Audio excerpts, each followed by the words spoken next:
Hi hello viewers, welcome to NTV. నేను తారక్. ప్రస్తుతం మనం ఇఫ్ఫీ 2025 గోవాలో ఉన్నాం అనమాట. ఈ సంవత్సరం ఏంటంటే తెలుగు నుంచి 2 సినిమాలు, ఒకటి కమిటీ కుర్రాళ్ళు, అలాగే మన సంక్రాంతికి వస్తున్నాం. ఈ సంవత్సరం బ్లాక్ బస్టర్ అయిన సినిమా కూడా ఇక్కడ పనోరమా కేటగిరీలో నామినేట్ అయింది. సో ఆ సినిమాని ప్రొడ్యూస్ చేసిన శిరీష్ గారు మనతో ఉన్నారు. ఆయనతో మాట్లాడదాం. నమస్తే సార్. సార్, ఎలా అనిపిస్తుంది అంటే మీరు ప్రేమించి చేసుకున్న సినిమా, మీరు ప్రేమించి చూసుకున్న స్క్రిప్ట్ ప్రేక్షకులందరూ ఆదరించారు. దాంతోపాటు ఇలా ఇఫ్ఫీ లాంటి ప్రెస్టీజియస్ ఈవెంట్కి నామినేట్ అయినందుకు ఎలా అనిపిస్తుంది సార్? చాలా హ్యాపీగా ఉందండి. First time. ఇంతకుముందు మాకు F2కి వచ్చింది. ఇప్పుడు నెక్స్ట్ ఈ ఫిలిం చాలా హ్యాపీగా ఫీల్ అవుతున్నాం. సార్, అంటే ఇక్కడ ఇంతమంది ఇంటర్నేషనల్ ఆడియన్స్తో కలిసి కూర్చుని చూడడం కానీ, అక్కడ ఒక ప్రెస్టీజియస్ డయాస్ మీద మీరు ఇది చేయడం కానీ, ఈ రెడ్ కార్పెట్ కానీ, ఇదంతా చూస్తుంటే సినిమా డబ్బులే కదా, రెస్పెక్ట్ కూడా ఇచ్చింది కదా. సో దాని గురించి 100% దీని క్రెడిట్ గోస్ టు అనిల్. ఈ మూవీ సక్సెస్ని చాలా ఎంజాయ్ చేసాం ఇప్పటివరకు. ఇప్పుడు ఇంకా చేస్తూనే ఉన్నాం.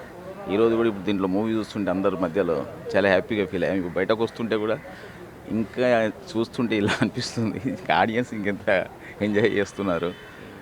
చాలా హ్యాపీగా బయటకు వచ్చాం ఇప్పుడు. సార్, అయితే ఈ సినిమాకి సంబంధించి రాజుగారు ఉన్నా కూడా ఏంటంటే ఎక్కువ మాకు మేకింగ్ వీడియోలో కానీ వాటిల్లో కానీ మీరే ఉండి ఎక్కువ ఇది చేశారు కదా.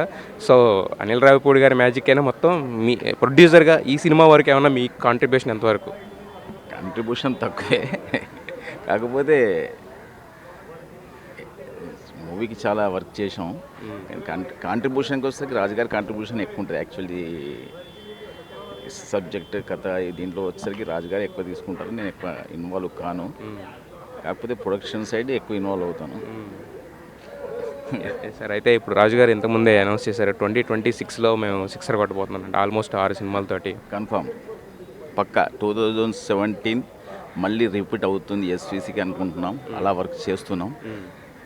లేట్ అయినా కళ్యాణ్ గారు చెప్పినట్టు లేట్ అయినా లేటెస్ట్కి వస్తాం. అయితే కళ్యాణ్ గారిని మీరే అన్నారు, కళ్యాణ్ గారు కూడా ఒక సినిమా ఉందని దాంట్లో టాకు ఎంతవరకు ఉందండి? ఇంకా అంతకుమించి అన్న చెప్పగలరా, ఓన్లీ అంతవరకే చెప్తారు? Thank you. ఎల్లమ్మ అనేది ఎప్పుడు ఒక ట్రెండ్ సెటర్ అనేది, అది సినిమా ఇంతవరకు రిలీజే కాలేదు, వస్తే కనుక హిట్ అంటున్నారు సార్. రాజు గారు కూడా అన్నారు. సో ఆ మధ్యన డిఎస్పీ గారు అని టాక్ వచ్చింది. ఏంటి సార్ అది? డిలే అంటే ఆ కథకు తగ్గ హీరో కావాలి.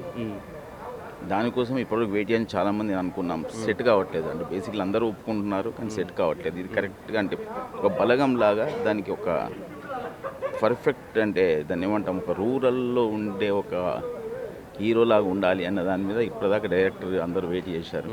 ఇప్పుడు కరెక్ట్గా దొరికాడు అనుకుంటున్నాం. ఓకే, మరి హీరోయిన్ ఫైనల్ చేయాలి. సో మొత్తానికి ఆల్ ద బెస్ట్ సార్. అంటే మీరు చేసిన సినిమా ఈరోజు అంటే అక్కడ డబ్బులు ఇచ్చింది, ఇక్కడ ఇంత రెస్పెక్ట్ ఇచ్చింది. సో నెక్స్ట్ మీరు అన్నట్టు 2026 ఒక మీ ఎస్వీసీ ఏదైతే ఉందో మళ్ళీ ఒక సిక్సర్ కొట్టాలని మనస్ఫూర్తిగా కోరుకుంటాం sir. Wish you all the best sir.